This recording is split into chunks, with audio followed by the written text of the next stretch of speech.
Para mí la literatura es una literatura de la vida, de lo cotidiano, de la naturaleza, de la comida, de lo más elemental que nos da vida, obviamente, y el buen vivir que está alrededor de eso, vivir sabiamente.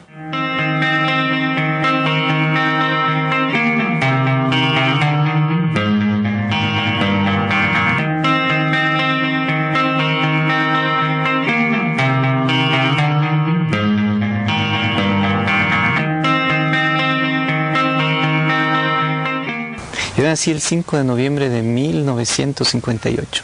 Mi infancia primero fue en una casa muy linda, muy colonial, digamos, en la calle Ambato, en el centro histórico de Quito, de lo cual yo recuerdo mi imagen siempre de la gran Chungoloma, del gran panecillo, del centro histórico, caminando con mi padre, tomados de la mano. Incluso yo tengo fotos de eso, con mi madre visitando ciertos sitios también, más para las golosinas en el centro histórico, los helados. Y la segunda infancia estuvo más vinculado a este ambiente, a este jardín. Recuerdo claramente que aquí yo jugaba, muchas veces jugaba solitario. Yo creo que es una infancia en gran parte solitaria.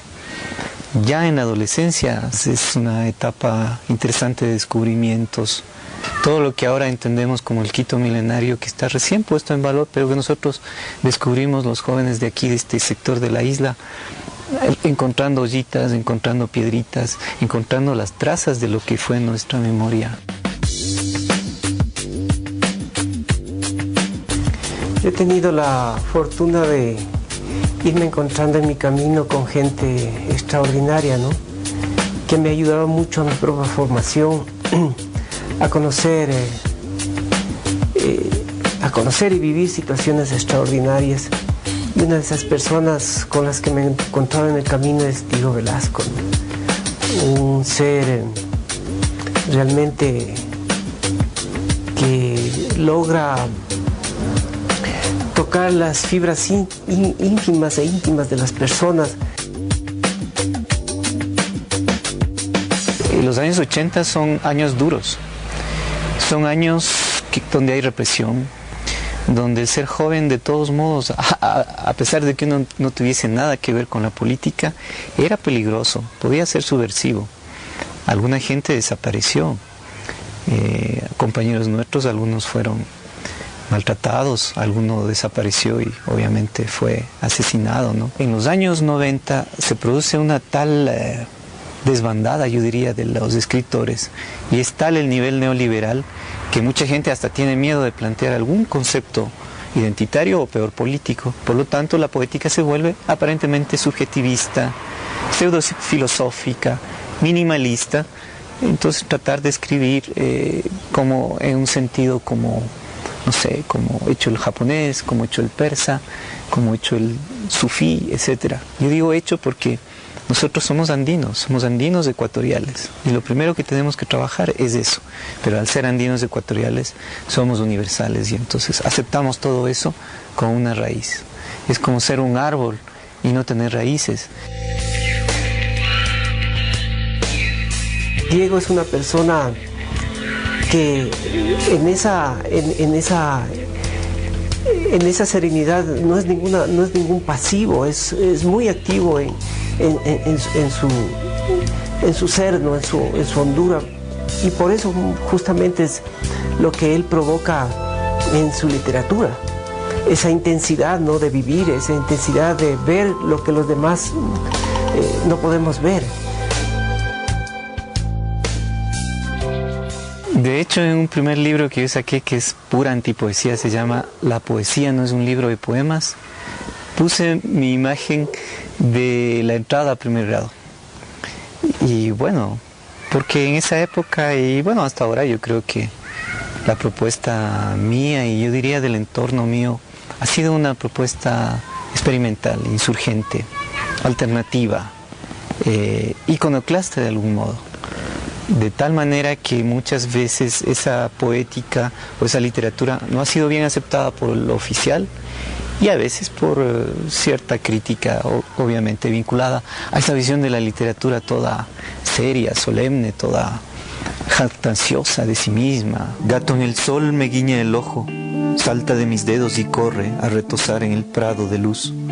Gato en el sol me odia, gato en el sol me ama, gato en el sol me escupe, gato en el sol me besa.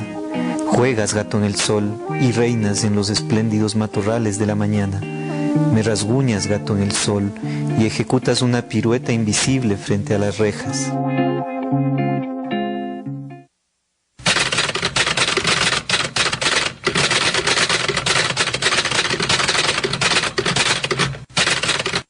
Mi formación es la de un arquitecto urbanista. Yo estudié en la Universidad Central vinculado al tema, sobre todo es la época de los años 70, fines de los 70 y 80, inicios de las invasiones. Ya se había constituido el Comité del Pueblo, pero en esa época viene Pisulí, ¿no? Y es un trabajo político.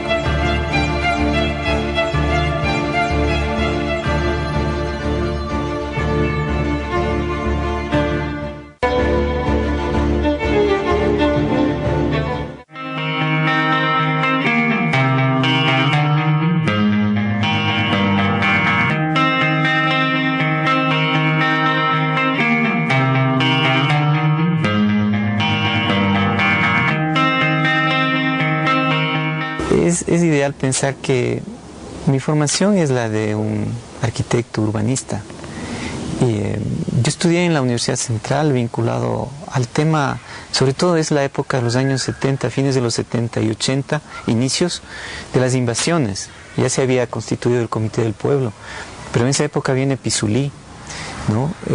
Y es un trabajo político vinculado a la Facultad de Arquitectura, a los jóvenes, en ese entonces vinculados a la insurgencia, pero relacionando arquitectura con política, integrándonos con los invasores o con, obviamente, los movimientos vinculados a estos movimientos sociales urbanos, que ahora no son tan evidentes porque Quito ya tiene como una especie de, como que se ha ido llenando de gente, pero hubo una época en que acumulaba fuerza de trabajo. Esa fue una etapa en la que yo, trabajando en la arquitectura, pues estuve interesado en la política. Él ha logrado, digamos, introducirse en estos conocimientos ancestrales que están marcando nuevos hitos en la historia de nuestro país, pero no desde la parte, si se quiere, puramente espiritual, sino desde la parte científica. Trabajamos en la Amazonía, en Macas, y es en Macas que yo me interesé por el tema de las plantas sagradas, de las plantas de los shuar. El ayahuasca es una planta eminentemente amazónica. Entonces el ayahuasca, en el sentido de los incas, con mucho temor, ellos le llamaron la soga de la muerte, huasca, ayahuasca, muerto, ¿no? O muerte, ayahuasca. Y normalmente la planta te da un animal totémico para que trabajes con el animal. Te puede dar el jaguar y tienes que enfrentarte a eso y ser valiente. Y te puede dar el caimán, ¿no? Te das cuenta, o te puede dar una serpiente que empieza a enroscarse alrededor tuyo. En esa medida, pues, el interés es trabajar sobre el animal que te dé. A mí me dio el colibrí. El colibrí es el quinde, es el quinti. El colibrí es el ave solar por naturaleza, por eso se llama quinti. Ki, que está muy vinculado a nuestras identidades de lugares energéticos. Él ha logrado hacer ciertas mediciones en los cuadrantes del planeta y obtener cierta información, obtener ciertas rutas del conocimiento. Él ha trabajado, por ejemplo, el tema de la ruta del Quintiñán, que es un asunto que todavía no lo conocemos, que él tiene que revelarnos algún momento. Casi 10 años después empecé a hacer un doctorado en antropología del espacio, antropología urbana, y pues mi trabajo ha sido sobre la resignificación o el redescubrimiento del camino del colibrí. Este es un camino iniciático y un camino ritual y un camino muy importante para esta época de cambios climáticos que tiene que ver con la defensa territorial, cultural de lo andino, ecuatorial, y que va desde Quito y va hasta Chiclayo, en el Perú. Y va desde Quito y va hasta Caracas, en el norte. Es un camino que se descubrió por parte de una holandesa y luego por el arquitecto peruano Milla Villena, el Capañán, el camino del Inca, un camino importantísimo a nivel iniciático que hace una columna vertebral en el imperio incásico. Quizás no deba llamarlo imperio, en el Tawa Inti Suyo, en las 4 regiones del Sol.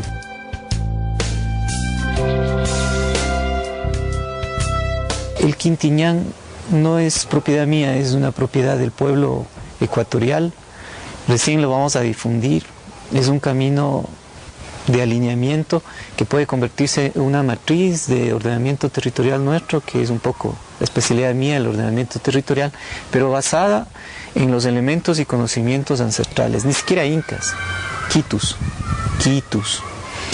quituas, la civilización quitúa, donde para mí lo que me entregó el ayahuasca es como un pequeño regalo, un don. Trabaja sobre el colibrí.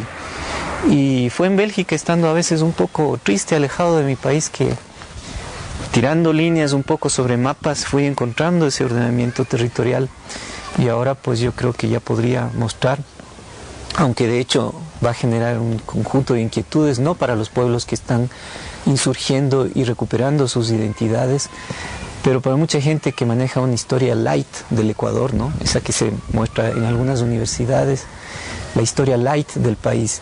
La historia nuestra es milenaria.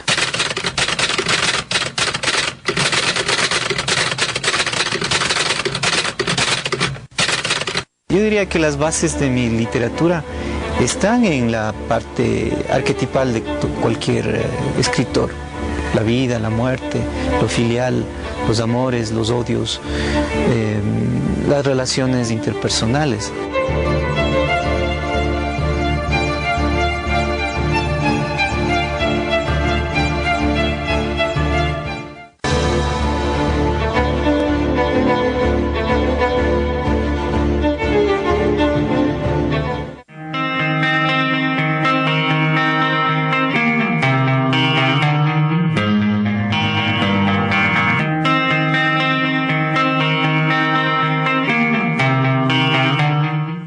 Escribir es verbalizar lo que nuestra mente tiene a veces contenida, ¿no? Para mí la literatura es una literatura de la vida, de lo cotidiano, de la naturaleza, de la comida, de lo más elemental que nos da vida, obviamente, y el buen vivir que está alrededor de eso, vivir sabiamente. Entonces, yo diría que las bases de mi literatura están en la parte arquetipal de cualquier escritor. La vida, la muerte, lo filial, los amores, los odios, las relaciones interpersonales. La poética de la realidad. Eso es en definitiva la esencia de lo andino, ¿no? Entonces, como él trabaja estos temas, o sea, él logra esta parte lúdica que tiene lo andino, esta parte mágica, ¿no? Esa esencia mágica que tiene lo andino. Esto que es una realidad para ellos resulta una ilusión para nosotros o resulta algo mágico. Para los andinos, en cambio, es una realidad cotidiana. Cara de piedra fue su nombre, y su vivir parpadeante avistaba sombras, señales, flechas, desde los tiernos ojos de una alpaca. Rumiñahui, viejo tótem en el país de higos donde entretejes tus rumores, giran los pumas de tus ojos como un frugal vuelo de pingullos desafinando el aire. Rumiñahui, retruécano de coca, duende de ají, yauto de helechos en la rotación de la oca, bebes guayusa tibia en el vientre del páramo, como el señor de Extremadura beberá sangre en las calaveras de Cajamarca.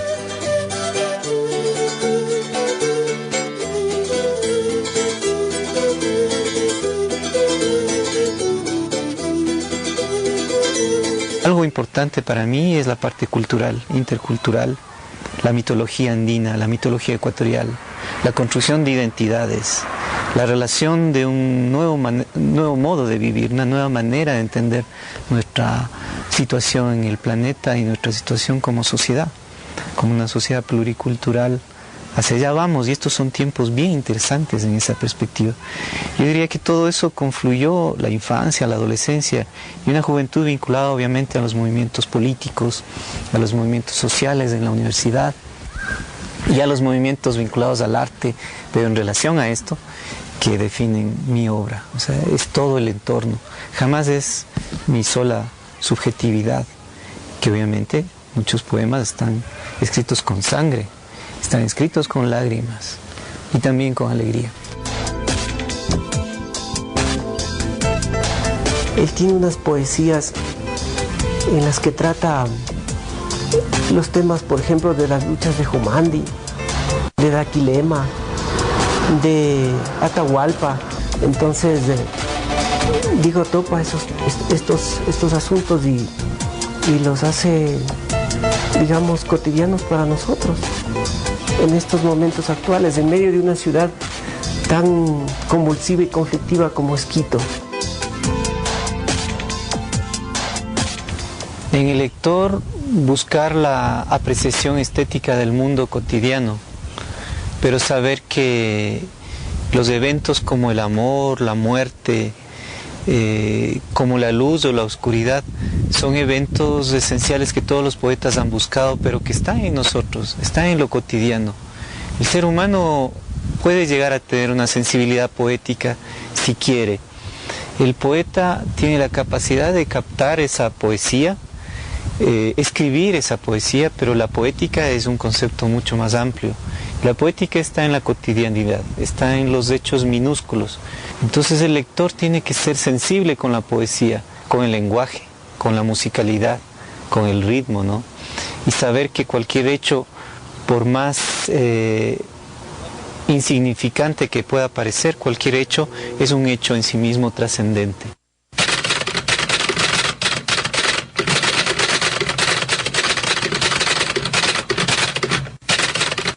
Imagina que alquimia es la química anterior, la ancestral, unir los elementos, unir el fuego con el agua, la vía seca, la vía húmeda, ¿no?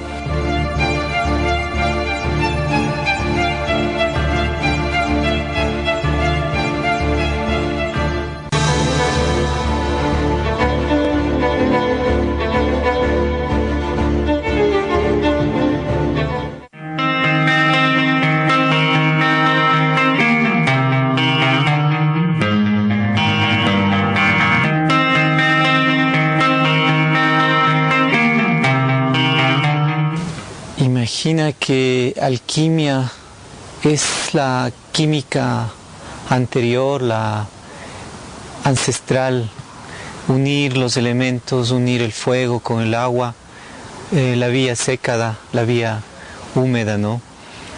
Buscar la piedra filosofal, la quinta esencia, el elixir rojo que buscaban los alquimistas. Yo creo que la poesía es eso.